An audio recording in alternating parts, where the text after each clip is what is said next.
बिस्मिल्लाहिर्रहमानिर्रहीम, अस्सलाम वालेकुम। आप देख रहे हैं sports flix Asia cup special. मैं हूं हमजा शफीक। तो जनाब 16th एडिशन है एशिया कप का, जिसका आगाज़ आज मुल्तान क्रिकेट स्टेडियम से हो गया है। पाकिस्तान वर्सेस नेपाल ये मैच जारी। पाकिस्तान ने टॉस जीतकर पहले बैटिंग का फैसला किया है और 190 रन बनाए हैं और 4 खिलाड़ी आउट हुए हैं। हमारे पैनल में मौजूद होंगे फॉर्मर कैप्टन सलमान भट्ट साहब, इसके साथ साथ स्पोर्ट्स एनालिस्ट आकिब कुरैशी साहब ने भी ज्वाइन किया है। तो पूरा एशिया कप इनका साथ आप लोगों का साथ रहेगा और एशिया कप के तमाम मैचेस जो हैं वो हम इनके एक्सपर्ट जो तज्जिए हैं उससे ये पूरा हम एशिया कप लेके चलेंगे। तो जैसा कि मैंने बताया कि 16th एडिशन ये चल रहा है और वनडे क्रिकेट की टॉप टीम जो कि पाकिस्तान इस वक्त नंबर 1 टीम है, उसी के मैच से आगाज हुआ है। डिफेंडिंग चैंपियन श्रीलंका ने अपने दिफा का उसका दिफा करना है टाइटल का, उनका कल मैच है, उस पर भी बात करेंगे। और एक्साइटमेंट लेवल इतना है कि ये जो वर्ड्स हैं वो आगे पीछे हो रहे हैं। बट सबसे जी शुरू करते हैं, फॉर्मर कैप्टन हमारे साथ मौजूद हैं स्टूडियोज में। Welcome to the show Butt साहब। थैंक यू जी, जज़ाकल्लाह। बट साहब मेरा तो एक्साइटमेंट लेवल जो है ना, ऑल्दो ये मैच उतना बड़ा नहीं है, लेकिन एशिया कप जो क्रिकेट लवर्स हैं वो इंतजार में थे कब ये इस मार्के का आगाज हो रहा। हमारे पास सिर्फ 4 मैचेस पाकिस्तान को मिले हैं, लेकिन हमने देखा है कि स्टेडियम में जो क्रिकेट शायकीन है वो बड़ी तादाद में मौजूद है। लश ग्रीन स्टेडियम मुल्तान को सजा दिया गया है। किस तरह से देख रहे हैं? यहाँ के फैंस तो वैसे ही बहुत बड़े क्रिकेट लवर हैं। देखिए, नो डाउट फैंस बड़े एक्साइटेड हैं और फैंस क्रिकेट हंग्री हैं, क्योंकि क्रिकेट होती कम है और मुल्तान एक बड़ा कह लें कि बड़ा हॉस्पिटेबल किस्म का क्राउड भी है और वहाँ के जो होटलिंग भी प्लेयर्स को मिलती है वो लोग भी आउट ऑफ द वे जाके कैटर करते हैं, हर तरह से ख्याल रखने की कोशिश करते हैं। The place is lovely, ground बहुत शानदार है, जैसे आपने कहा लश ग्रीन है, क्योंकि क्रिकेट जब भी इधर इंटरनेशनल होती है अच्छा खासा टाइम होता है इसको तैयार करने का, और इसके जो ग्राउंड्समैन हैं वो इसको बहुत बेहतरीन तरीके के साथ दे मेक श्योर कि जब यहाँ पे कोई स्लाइड करे डाइव करे तो उसे मज़ा आए। प्रॉपर ग्रीन ये होता है और आई थिंक के प्लेयर्स एंजॉय करते हैं। बाउंड्री साइजेस भी अच्छे हैं, इट्स अ फुल स्टेडियम, तो मज़ा आता है यहाँ पे क्रिकेट खेलने का। ठीक है, आकिब ने कजाफी स्टेडियम को कवर किया था। आकिब से पूछते जिस तरह से मुल्तान का ये स्टेडियम जिस लश ग्रीन और जिस तरह से भट्ट साहब ने कहा है कि मज़ा है ज़रा स्किट करते हुए भी और डाइव करते हुए भी। आकिब आप बता रहे थे कल के शो में कि कोई ऑस्ट्रेलियन मिट्टी इस्तेमाल की गई है, 3 विकेट्स तैयार की गई हैं, ज़रा कजाफी का भी बताएं। हाँ जी हमजा, बिल्कुल। मुल्तान स्टेडियम में और कजाफी स्टेडियम में थोड़ा सा फ़र्क मैं जो है आपको बता दूं, क्योंकि लाहौर का जो कजाफी स्टेडियम है वो पीसीबी का हेडक्वार्टर भी है, तो ज़्यादातर तवज्जो जो है वो कजाफी स्टेडियम की तरफ ही होती है। 3 पिचेस तैयार की गई हैं लाहौर के कजाफी स्टेडियम में, 3 मैचेस जो शेड्यूल हैं उसके लिए, जिसमें से सेंटर विकेट जो है वो ऑस्ट्रेलियन मिट्टी की, जो साबिक चेयरमैन पीसीबी रमीज़ राजा के दौर में उन्होंने कहा था कि मैं ऑस्ट्रेलिया की मिट्टी लाऊंगा तो मैं अपना स्ट्रक्चर, डोमेस्टिक स्ट्रक्चर चेंज करना चाहता हूँ। तो वो एक मिट्टी जो है उस पर पहली दफ़ा टूर्नामेंट ये कोई मैच होगा, तो देखने में अब जब मैच होगा तब पता चलेगा वो किस तरह की खेलती है। लेकिन आउटडोर जो हमने देखा वहाँ पे, उससे यही नज़र आ रहा था कि बैटिंग फ्रेंडली विकेट्स हैं, तीनों विकेट जो हैं बैटिंग फ्रेंडली है। हल्का सा घास छोड़ा हुआ है, उस पर पानी छोड़ते हैं क्यूरेटर्स। और जब वहाँ से हमारे एक्सपर्ट से भी बात हुई तो उनको यही कहना था कि हाई स्कोरिंग मैच जो है वो एक्सपेक्टेड है, क्योंकि लाहौर में अभी जो है मौसम ऐसा है कि रात को ड्यू नहीं पड़ती, इसलिए बैटिंग फर्स्ट या बॉलिंग फर्स्ट का कोई इतना अच्छा इम्पैक्ट नहीं जाएगा, बड़ा इम्पैक्ट नहीं होगा। ज़्यादा टीमों के चांसेस यही हैं कि वो टॉस जीतकर पहले बैटिंग करेंगे, पूरे रन ऑन द बोर्ड करेंगे और चेजिंग टीम को जो है वो मुश्किलात का सामना करना पड़ता है। बट सब इसी मैच की अगर बात कीजिए, हमने देखा कि बात चैलेंजिंग लेना चाह रहे हैं शायद। हमने अफगानिस्तान के खिलाफ भी देखा कि टॉस जीतकर पहले बैटिंग बॉलिंग अकॉर्डिंग टू वो दैट सिचुएशन, इसमें भी चाहते तो बॉलिंग करके लिमिटेड रिस्ट्रिक्टेड सा टारगेट लेते और कर लेते, लेकिन पहले बैटिंग का फैसला किया है। तो ये एक चैलेंजिंग है, आगे आने वाले मैचेस की तैयारी के लिए अच्छा ये एक स्टेप लिया गया। देखिए, कदरे फील्डिंग से आसान है बैटिंग करना। इंसान आपके बॉलर्स को बहुत ज़्यादा फिर वेयर एंड टेयर नहीं होती, डे में उतनी हेल्प नहीं मिलती बॉलर्स को जितनी अंडर लाइट्स मिलती है वाइट बॉल क्रिकेट के अंदर। ये भी एक इसका रीज़न है। And if there is any due that's going to come, तो वो भी आपको पता लग जाएगा। बहरहाल फिर तो ये बैटिंग उस तरफ करते हैं, लेकिन I think they have gone in a way जहाँ पर पूरे बैट्समैनों को चांस हो, एक बड़ी इनिंग खेले पाकिस्तान और बड़े रन्स करे, उसमें बैटिंग प्रैक्टिस अच्छी खासी मिले, तो आपकी फ्लो बनी रहे टूर्नामेंट के अंदर। और जैसे आपने एक चीज़ कही कि कम स्कोर पे आउट करें और उसको जल्दी वाइंड अप करें, आई थिंक वो फुल अपनी बैटिंग के जो ओवर्स हैं उनको इस्तेमाल करना चाहते हैं, then they will try to get them out cheaply.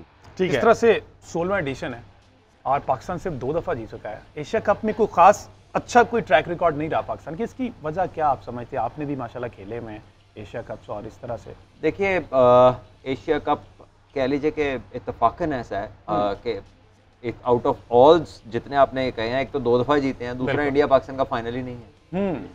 तो ये अजीब सी बात है कि 2 हैवी वेट्स हैं वो ऊपर तक इकट्ठे नहीं आ रहे। और आई थिंक कि पाकिस्तान की अभी टीम बहुत अच्छी है, अभी अच्छी क्रिकेट खेल रहे हैं, रिसेंटली नंबर 1 हुए हैं, तो नाउ इज़ द चांस। अब हम ये ढूंढने बैठे हैं कि पहले क्या हुआ था तो वी डोंट नो, लेकिन अब मौका है इसको 3 करने का।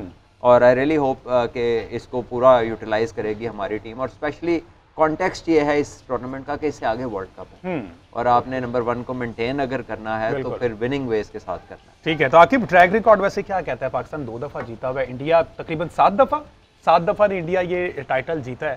तो जिस तरह से भट्ट साहब ने कहा कि फाइनल का टाकरा नहीं हुआ, तो कहाँ पे वैसे पाकिस्तान पीछे रहा है? देखिए, काफ़ी क्वेश्चन थी जहाँ पे पाकिस्तान पीछे रहा है। अभी अगर हम रिसेंट जो टूर्नामेंट था उसकी बात करें, वो बड़ा अनएक्सपेक्टेड था। मतलब Sri Lanka out of the box आ गया, उसके फाइनल में आ गया। वो ऐसा चिल माहौल था वहाँ पे कि हम सारे पाकिस्तानी ये समझते थे कि चलो जी एशिया कप तो हमारा है। कई यूट्यूबर्स ने जो है वो चलाना भी शुरू कर दिया, पाकिस्तान एशियन चैम्पियन बन गया। तो श्रीलंका ने फिर बताया कि भाई मैच ख़त्म होने के बाद फैसला करते हैं, उससे पहले फैसला कर लें तो वो अहमकाना बात होती है। तो पाकिस्तान इंडिया की माजी में अगर बात करें तो इसी तरह क्योंकि out of the box situation आई है। मिसबाउल हक की क़यादत में जब हम अच्छा भला खेले थे तो वहाँ पे श्रीलंका से हारे या इंडिया से हार गए। फिर उसके बाद बांग्लादेश फाइनल में खेला काफ़ी दफ़ा इंडिया के साथ। तो इस तरह की सिचुएशंस जो हैं वो क्रूशल मोमेंट्स पे जो है हम थोड़ा सा कोलैप्स कर गए थे, या तो हम कोलैप्स कर जाते थे या इंडिया कोलैप्स कर जाता था। तो इस वजह से पाकिस्तान इंडिया का फाइनल जो है वो नहीं हो सका। अब जो है एक बार फिर उम्मीद जागी है कि इस इवेंट में जो है पाकिस्तान 3 मरतबा जो है पाकिस्तान इंडिया आमने सामने आ सकते हैं। सही। ये भी जो 2 सितंबर को मैच है, इसमें फिर जो 10 सितंबर को मैच होगा उसमें आमने सामने आ सकते हैं। और फिर अगर किस्मत ने साथ दिया और शायकीन की दुआएं, इंडिया पाकिस्तान दोनों शायकीन की दुआएं जो हैं वो कामयाब हुई, तो फिर फाइनल 17 सितंबर को कोलंबो के मैदान में जो है पाकिस्तान इंडिया की टीमें एक बार फिर मद्दे मुकाबले आएंगी। चलें जी, ये तो आहिस्ता आहिस्ता पता चल जाएगा, अभी तो टूर्नामेंट का आगाज़ हुआ है। बट सब वैसे हमने देखा लास्ट T20 फॉर्मेट पे था, इस दफ़ा 50 ओवर्स का है। एक चैलेंजिंग ये हो जाता है 50 ओवर्स खेलना। तमाम टीम्स जो हैं वो T20 फॉर्मेट की तर्ज की क्रिकेट खेलते रहे।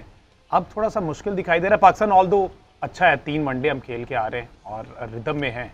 देखिए, जो तो टीमें टेस्ट क्रिकेट खेलती हैं उनके लिए 50 ओवर फॉर्मेट उतनी मुश्किल नहीं लेकर आता। और जो कि एसोसिएट मेंबर्स हैं या जो भी टीमें, इवन लाइक वेस्ट इंडीज़ जो कि एक आदी हो गए हैं T20 क्रिकेट के और 90% छोटे तर्ज की क्रिकेट खेलते हैं, उनका जो अच्छे प्लेयर्स हैं, जो अच्छा ग्रुप है, तो वो जब 50 ओवर में आते हैं तो लगता है एक ज़माने से क्रिकेट चल रही है। और जिस तरह वो उसको अप्रोच करते हैं तो लगता है कंफ्यूज अप्रोच है, या मारे जाते हैं या रोके जाते हैं, उसको बैलेंस नहीं कर पाते क्योंकि उसकी प्रैक्टिस कम है। तो आई गेस के पाकिस्तान के लिए होपफुली ये इतना इशू नहीं है। अब रिसेंटली टेस्ट सीरीज़ अच्छी खेले हैं, बहुत अच्छी सीरीज़ जीती है। उसके अलावा फिर अभी अफगानिस्तान से आपको 3 मैचों की सीरीज़ बड़ी अच्छी जीत के आ रहे हैं, तो एक फ्लो में है। इंडिया की टीम बेतहाशा वनडे क्रिकेट खेलती है और टेस्ट क्रिकेट भी। श्रीलंका के लिए भी शायद इस तरह से ना आप देखें, लेकिन जो एसोसिएट टीम ऊपर आती है वो जब 50 ओवर खेलती है तो 30 ओवर के बाद their wheels start to come off. और वो हम देख रहे हैं इस वो वाली फिटनेस आपको फिर उनमें नजर नहीं आती, वो वाली कमिटमेंट, वो कंसंट्रेशन लेवल से नजर आते। और वो जो भी प्लान होता है ना, वो आपको 30 ओवर के बाद उसके अंदर वो जान नजर नहीं आती, क्योंकि वो इम्प्लीमेंटेशन के लिए जो फिजिकल और मेंटल स्टेट आपको चाहिए वो 30 ओवरों के बाद 1.5 से 2 घंटे के बाद वो फ्लैट होनी शुरू है। और यहाँ पर पता चलता है कि कौन सी टीम्स जो हैं 4 डे 5 डे क्रिकेट खेलते रहे हैं और उनके वो परफॉर्मेंस से पता चलता है। बहरहाल 200 से ज़्यादा रन हो गए, 204, 4 खिलाड़ी आउट, और जिस तरह से 2 रन आउट हुए हैं ये उनके खाते में नहीं, इनकी अपनी गलती की वजह से। हमने इमाम का देखा, देखिए जी खाते में तो है ना। देखिए फील्डर ने तेजी से जाके गेंद पकड़ा है, डायरेक्ट हिट किया है, ये क्रेडिट, इसका क्रेडिट तो उसको जाता है। लेकिन आई थिंक इमाम को जरूरत नहीं थी वो स्कोर लेने की। जब आप एक ऐसी टीम के खिलाफ खेल रहे हैं जिससे आपको इवेंचुअली पता है कि रन्स मिलेंगे, 2-4 ओवर्स के बाद आपको चौके भी मिलेंगे, रन्स आपके नहीं रुकेंगे, आप इस तरह की टीम और मैच के अंदर आप रिस्की रन क्यों ले रहे हैं कि जिसमें डायरेक्ट हिट पे आपके आउट का खतरा है।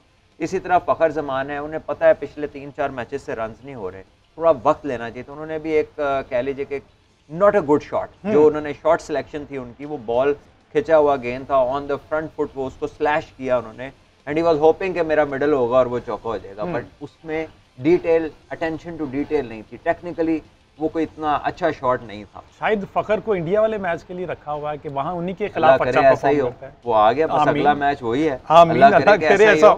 अच्छा जी, बाबर आजम जी इस वक्त 96 पर खेल रहे हैं और फिर तनकीद करने वाले तो अभी भी फिर करेंगे कि भाई 103 गेंदें खेल रही हैं और अभी तक सिर्फ 96 रन हैं, इसमें तो 200 हो जाना चाहिए था। देखिए 4 आउट हैं और आधे रन उनके 200 में से, बस और बड़ी बातों की एक बात। क्रूशल नॉक है। और आई थिंक कि जो भी दुनिया में इस तरह के प्लेयर्स हैं, स्टीव स्मिथ हो गए, विराट कोहली हो गए, जो जिनके ऊपर टीम्स रिलाय करती हैं, उनकी इनिंग्स के अंदर रिस्क का एलिमेंट कम होता है। इट इज़ देयर ड्यूटी कि वो इस तरह से खेलें कि पूरी टीम को साथ लेके चलें। और जो भी कंसिस्टेंट प्लेयर इस एवरेज के और इस पाए के प्लेयर्स हैं, वो 40 गेंदों में 100 नहीं करते, बिल्कुल वो कम से कम 70-80 गेंदों में करते हैं। और करियर में कई दफ़ा ऐसा होता है कि कोई अगर 100 मैच खेला है तो 2-3 दफ़ा 60-70 में सेंचुरी हो जाए। बट क्योंकि इन पे रिलायंस इतनी है, जिम्मेदारी है उनके ऊपर इतनी है, कैप्टनसी की भी और टीम की, और नंबर 1 बैट्समैन है, तो वो अपना वक्त लेके खेलेंगे और ऐसे ही उन्हें खेलना चाहिए। ठीक है। आखिर वैसे क्या क्राइटेरिया 6 टीमें, पाकिस्तान, श्रीलंका, बांग्लादेश, अफगानिस्तान, भारत और नेपाल, A1, B1, A2, इसका जरा बताएं। देखिए ये एशियन क्रिकेट काउंसिल की जो है वो तरफ से एक क्राइटेरिया बनाया गया है A1, B2। मतलब अगर पाकिस्तान टीम अपने दोनों मैचेस जीत जाएगी तो क्योंकि ये ग्रुप A है तो ये A1 में आ जाएगा। ग्रुप B में जो है बांग्लादेश, श्रीलंका और अफगानिस्तान है, उधर अगर जो सी टीम टॉप करेगी वो B1 में आ जाएगा। तो सुपर 4 में जो है A1 और B2 का मुकाबला होगा, जिसके लिए 6 सितंबर को लाहौर का कज़ाफ़ी स्टेडियम फुल तैयार है मेज़बानी के लिए, क्योंकि ज़्यादा चांसेस यही है कि पाकिस्तान की टीम जो है वो A2 बने, B2 बने, जिसमें आके वो पाकिस्तान बांग्लादेश या नेपाल, बांग्लादेश या अफगानिस्तान के साथ मैच खेले। तो ये ACC cricket, Asian cricket council ने एक क्राइटेरिया बनाया हुआ है, एक समझे शेड्यूल बनाया हुआ है। तो उसके हिसाब से ये टीमों के जो है वो चल रहे होते हैं कि जिसमें दैट मींस कि पाकिस्तान को एक और मैच पाकिस्तान में मिल सकता है। तो उसके लिए किस टीम का बाहर होना जरूरी है? देखें एक टीम तो बाहर होगी। हमारे ग्रुप में अगर बात करें पाकिस्तान की, तो उसमें यकीनन जो है वो ज़्यादा चांसेस जो है हम कह सकते हैं, नो डाउट अगर पाकिस्तान क्रिकेट की बात करें तो आखिरी बॉल तक कुछ नहीं कह सकते, लेकिन नेपाल के चांस ज़्यादा हैं क्योंकि नेपाल का ग्रुप बहुत स्ट्रॉन्ग है। पाकिस्तान, इंडिया ऑब्वियसली वो दोनों टीमें आएंगी। सबसे स्ट्रॉन्ग ग्रुप जो है वो ऑब्वियसली सेकंड ग्रुप है, जहाँ पर श्रीलंका, बांग्लादेश और अफगानिस्तान है। बांग्लादेश को मैं थोड़ा सा रेट यहाँ पे इसलिए नहीं करता, एक तो उनका ट्रैवलिंग का यहाँ पे इशू होगा। वो पहले भी जो है अपने रिजर्वेशन जो है बता चुके हैं कि हमें ट्रैवलिंग का काफ़ी इशू होगा। जब ये हाइब्रिड मॉडल की बात जा रही थी कि UAE में टूर्नामेंट करवाएंगे, तो उन्होंने कहा था वहाँ पे जाके हमें गर्मी नहीं बर्दाश्त कर सकते प्लेयर्स की। इस तरह की बातें काफ़ी आई मीडिया पे। बांग्लादेश बोर्ड ने भी अपना एहतजाज रिकॉर्ड करवाया। अब जो है लेटेस्ट इंजरी उनकी लिटन दास की हुई है, जो कि उनके मेन बैट्समैन समझे जाते थे और जिन्होंने पिछले अभी CPL में खेलना था। पिछले जो उन्होंने लीग खेली T10 वेस्ट इंडीज़ में हुई, उसमें बड़ा अच्छा परफॉर्म किया। तो ये ऑब्वियसली एक बैक स्टेप होगा बांग्लादेश टीम के लिए। और दूसरी तरफ देखें उनकी 50 ओवर क्रिकेट में परफॉर्मेंस भी इस तरह की नहीं है कि हम उसको हाई रेट कर सकें। ठीक है। तो और सब जिस तरह से ओपनिंग की बात हो रही, इमाम और फ़खर ने जिस तरह से स्टैंड लिया, अनफॉर्चुनेटली फ़खर जल्दी आउट हो गए। मुझे याद है जब आप और कामरान अकमल इन्हीं ग्राउंड्स में खेला करते थे और दोनों उस टाइम पे भी तेज़ क्रिकेट खेलते थे। हमने ये देखा कि दोनों लेफ्टी हैं, फ़खर ज़मान ज़रा जल्दी में है। आज इमाम जल्दी में नज़र आए फ़खर आउट होने के बाद। अच्छा जी, ये कमेंट लेते हैं बट एक इंपॉर्टेंट न्यूज़ है, एक ब्रेक के बाद वापस आते हैं। जी, बात हो रही थी, व्हाट्सएप से जानना चाह रहे थे कि लेफ्ट राइट का जो कॉम्बिनेशन है, वो सवाल ये था कि व्हाट्सएप जिस तरह से इमाम आज 14 गेंदों पर 5 किया लेकिन रन आउट हो गए, इस सेंस में कि वो जल्दी में, ऐसा इसमें लग रहा था कि वो तेज खेलना, दूसरे एंड पे जाना चाह रहे। तो ये लेफ्ट राइट का कॉम्बिनेशन ज्यादा बेहतर रहता है क्रिकेट में या दो लेफ्टी भी? देखिए ये बात है, कोई भी बना लो, वरना दुनिया में बहुत सारे ऐसे इफेक्टिव ओपनिंग प्लेयर्स रहे हैं जो या दोनों राइट हैंडर्स थे या दोनों लेफ्ट हैंडर्स थे, जिनका दुनिया में ग्रेड्स में नाम आता है। अच्छा। मसला बहुत पीछे चले हैं तो वेस्ट इंडीज के हेन्स और ग्रेनेज दोनों राइट हैंडर्स थे। ठीक है। ऑस्ट्रेलिया में आ जाएं, अगर आप वनडे की बात करें तो गिलक्रिस्ट और हेडन, अगर आप टेस्ट मैच की बात करें तो लैंगर और हेडन, अगर आप पाकिस्तान की तरफ आ जाएं तो आमिर सुहेल और सईद अनवर। ठीक है, तो ये दोनों लेफ्ट हैंडर्स, वो भी दोनों लेफ्ट हैंडर्स। फिर अगर इंडिया में चले जाए तो तेंदुलकर और सहवाग दोनों राइट हैंडर्स। तो जो टॉप क्लास प्लेयर्स रहे हैं वो इररिस्पेक्टिव ऑफ द फैक्ट कि वो किस तरफ खेलते हैं, they manage every bowler, they manage all conditions. तो यहाँ पर मैं ये कहूँगा कि इमाम को तो ये पता होना चाहिए था कि इट्स अ लेसर टीम, थोड़ी कमज़ोर टीम है, ये उतनी एक्सपीरियंस नहीं है, क्वालिफायर है, तो इनके खिलाफ ये ज़्यादा बड़ा रिस्क है। किसी भी अच्छे बॉल से ज़्यादा चांस ये है कि आप गलत कॉल करके ना आप अपने आप को रिस्क में डाल दें। तो मेरा ख्याल है कि शॉट काफ़ी तेज़ था और मिस जज कर गए। और मैं एम श्योर कि जब वो जा रहे थे, जब मैंने उनके चेहरे पे कैमरा लगा देखा तो शदीद अपने आप को कोस रहे थे कि मैंने क्या किया, और एक एंड पे पता बाबर था खामोश। कि वो अच्छी फॉर्म में है, मैन ऑफ द सीरीज हुआ, उसको पता था कि अगर मैं 30-35 ओवर खेला तो मैंने फिर 100 कर देना। ऐसे ही है। लेकिन ये होता यही है, जब बंदा आउट हो जाता है फिर अपने आप को कोसता है लेकिन कि ये मैंने क्या फैक्टर तो किया। नहीं है कि home ground, home crowd, family members भी अगर बैठे हों तो इस चीज़ का एक प्रेशर होता है कि भाई अच्छा परफॉर्म करना है। कोई नया बच्चा हो ना तो फिर आप कह सकते हैं, जब आप इतने एक्सपीरियंस्ड हैं, आप 2018-19 से टीम में हैं, 5वां साल आपको लग गया और आप इस्टेब्लिश्ड हैं, वर्ल्ड रैंकिंग आपकी नंबर 3 है, तो फिर कौन रिश्तेदार, तो कौन ऐसे, फिर तो यही हो सकता है कि अगर कोई और प्रेशर हो आपके ऊपर जो आप खुद अपने ऊपर एग्जर्ट कर लें, किसी और तरफ फोकस कर रहे हो। लेकिन in this day and age इतने एक्सपीरियंस प्लेयर को यू डोंट फील कि इसको कोई मुल्तान में खेलने का प्रेशर होगा। वैसे मुल्तान में आपने भी बड़ी क्रिकेट खेली है, यहाँ की जो विकेट कंडीशन, बाउंड्री की जो लाइक अगर कहते हैं दूर है या करीब है, कजाफी से कंपेयर किया जाए तो आसान है कजाफी से या ऑलमोस्ट सेम है? कजाफी का पिच जब मैं खेल रहा था ना तो वो ज़्यादा अच्छा बैटिंग पिच था। अच्छा। और मुल्तान का ये है कि ऐसा नहीं कह सकते कि बहुत बॉलर फ्रेंडली है, बट इसमें फ्री फ्लोइंग शॉट्स नहीं लगते, आपको थोड़ा सा सब्र करना पड़ता है, आपको ग्राफ्टिंग करनी पड़ती है, हर बॉल पे शॉट नहीं लगता। और बाबर आजम क्यों सक्सेसफुल प्लेयर हैं दुनिया के, हर पिच के हिसाब से शॉट सिलेक्शन करते हैं, बिल्कुल जल्दबाजी नहीं करते, रिस्क का फैक्टर कम है, इसीलिए आपको जहाँ कोई चलता नजर नहीं आता वहाँ बाबर रन्स करता है, और जहाँ सारे चलते हैं वहाँ पर भी वो रन्स करता है। और सिर्फ स्ट्राइक रेट पर फिर बात की जाती है, वो उसकी मजबूरी बन जाती है। बात यह है जी कि एक बंदा रोज स्कोर करता है, तो ये जो 140 से ऊपर वाले स्ट्राइक रेट वाले हैं ना, ये कभी कभी स्कोर करते हैं, और ये वो भी सैटरडे नाइट या संडे वाला भी हिसाब नहीं है, ये मंथ्स में कभी जाके ये करते हैं, और अब इनका लाइफ का गोल्डन पीरियड आया तो हफ्ते में 3 दफा चल जाते हैं। गोल्डन पीरियड है ये। हाँ, इनकी लाइफ का गोल्डन पीरियड है। अच्छा, आकिब मुल्तान और लाहौर के स्टेडियम की बात करते हैं, वैसे कैपेसिटी का कितना फ़र्क है? अगर आपने कजाफी और लाहौर दोनों वो देखे हैं, और इसमें सिटिंग कैपेसिटी और क्राउड कितना इंगेज कौन से वाले स्टेडियम में बेहतर होता है? कैपेसिटी में नो डाउट कजाफी स्टेडियम जो है वो ज़्यादा है। अभी रिसेंटली पीसीबी ने जब PSL 8 के दौरान जो है वो उससे पहले PSL 8 से पहले मुल्तान स्टेडियम को थोड़ा सा रेनोवेट किया था, वहाँ पे कुछ स्टैंड्स लगाए थे, शायकीन की तादाद जो ज़्यादा बढ़ गई थी, क्योंकि वहाँ पे जिस तरह के मैचेस हुए थे PSL 8 के, बड़े एक्साइटिंग मैचेस थे, हाई स्कोरिंग मैचेस थे, और दूसरा कि मुल्तान सुल्तान्स जिस तरह परफॉर्म कर रही थी उनकी होम टीम, उसकी वजह से मुल्तान के जो लोग थे उनमें बड़ा एक्साइटमेंट पाई जाती थी कि हम अपनी टीम को देखें, तो उसके लिए PCB ने बड़ा अच्छा इकदाम किया और जो है मुल्तान स्टेडियम को थोड़ा सा रेनोवेट करके वहाँ पे कैपेसिटी ज़्यादा बढ़ा दी थी। नो डाउट कजाफी स्टेडियम जो है ऑब्वियसली वो बड़ा स्टेडियम है, वहाँ पे शायकीन भी ज़्यादा आते हैं।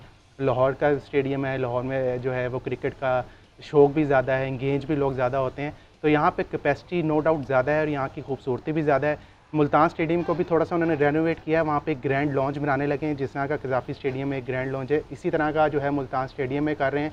तो PSL 9 में हम यकीनन मुल्तान स्टेडियम को एक नए रूप में देखेंगे, क्योंकि मुल्तान सुल्तान की टीम भी PSL में बेहतरीन परफॉर्म करती है, उसकी वजह से जो है मुल्तान स्टेडियम आजकल जो है हमारी पाकिस्तान की क्रिकेट में जो है मरकज़ निगाह ठहरा हुआ है। बट सब हैरान हो क्या की तरफ देख रहे हैं कि यह चीज़ें। मुल्तान का रीज़न एक ये भी है कि ये आबादी से बाहर जाके स्टेडियम है और काफ़ी दूर जाना पड़ता है, यानी जो फैमिलीज, ऑफिस वर्कर्स या स्कूल गोइंग किड्स जो हैं, ये उनकी विसिनिटी या उनके करीब में नहीं है, ये काफ़ी दूर हट के इन्होंने बनाया हुआ है, और माशाल्लाह इतनी दूर इतने साल पहले बनाया कि अभी तक आबादी उधर पहुंची नहीं है।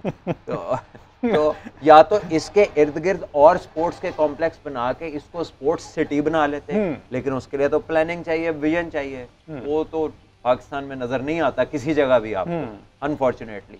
ये बहुत दूर है और इसी वजह से इधर उतनी, जब भी आप जाएं तो ऐसा लगता है कि यार दिल करता है कि इसको बंदा धो दे, इतनी मिट्टी इस पे पड़ी होती है। ठीक है जी, सूरत-ए-हाल जो है स्टेडियम और कितना फैसिलिटेट किया है शायकीन को। एक ब्रेक के बाद शोएब इकबाल हमारे नुमाइंदे वहाँ पर मौजूद हैं, उनसे सूरत-ए-हाल जानते हैं कि वहाँ पर इस वक्त क्या है। एक ब्रेक शामिल करते हैं जी, उसके बाद कंटिन्यू करते हैं।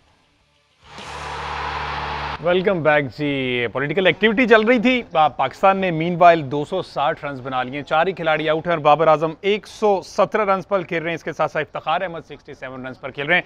बाबर आजम ने जनाब 19वीं सेंचुरी कर ली है। बट साहब एक और एजाज बाबर आजम की कैप में चला गया, 19 सेंचुरीज माशाल्लाह से कर चुके हैं। देखिए जी माशाल्लाह आउटस्टैंडिंग है, और काफ़ी दिन हो गए थे जो आदत उन्होंने डाल दी ना हम सबको कि बार बार वो बड़ा स्कोर करते हैं, तो वो लोग मिस कर रहे थे उस चीज़ को कि यार बाबर ने 50 किया, बस बाबर ने ये किया, लो जी हो गया 100। और एक अच्छी इब्तिदा है एशिया कप में, बड़े मैचेस से पहले एक लंबी इनिंग जो है हमेशा कॉन्फिडेंस देती है बैटर। बिल्कुल। और Babar no doubt is not short of any confidence, लेकिन सेंचुरी जब हो जाए, जिसकी हो जाए उसके और उसकी सेहत के लिए बहुत अच्छी है।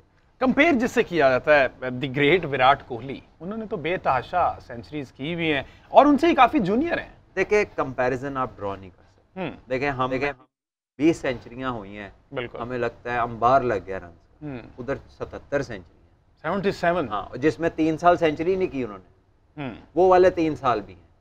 तो आप इमेजिन करें कि वो कितने रन हैं, और वो छोटी टीमों के खिलाफ मैच नहीं खेलते। अच्छा, तो हल्की सीरीज में वो आपको नजर ही नहीं आते।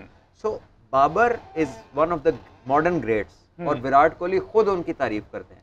लेकिन अब आप कहें कि आप मोहम्मद आमिर या वहाब का द ग्रेट वसीम अकरम से कंपैरिजन करते हैं, तो इट इज टू अर्ली, वो ड्रॉ नहीं होता कंपैरिजन। सो बाबर अपनी जगह पे वर्ल्ड नंबर 1 है, इज आउटस्टैंडिंग प्लेयर, और दूसरा जो है वो he has reached the status of a legend in his playing days, which is an outstanding achievement. अच्छा, उसकी 77 सेंचुरीज में ऑल ओवर दी वर्ल्ड हैं या उसकी ज्यादातर अपने होम ग्राउंड में? हमने तो बहुत अरसा अपने होम ग्राउंड में ही नहीं खेला। वाहिद बैटर है मेरा ख्याल है एशिया का जिसने ऑस्ट्रेलिया में 4 टेस्ट मैचों में 400। अच्छा, और दुनिया की मुश्किल तरीन पिचों पे 100। इंग्लैंड में बेतहाशा रन किए हैं, साउथ अफ्रीका में बेतहाशा रन किए हैं, और मैच विनिंग रन किए हैं।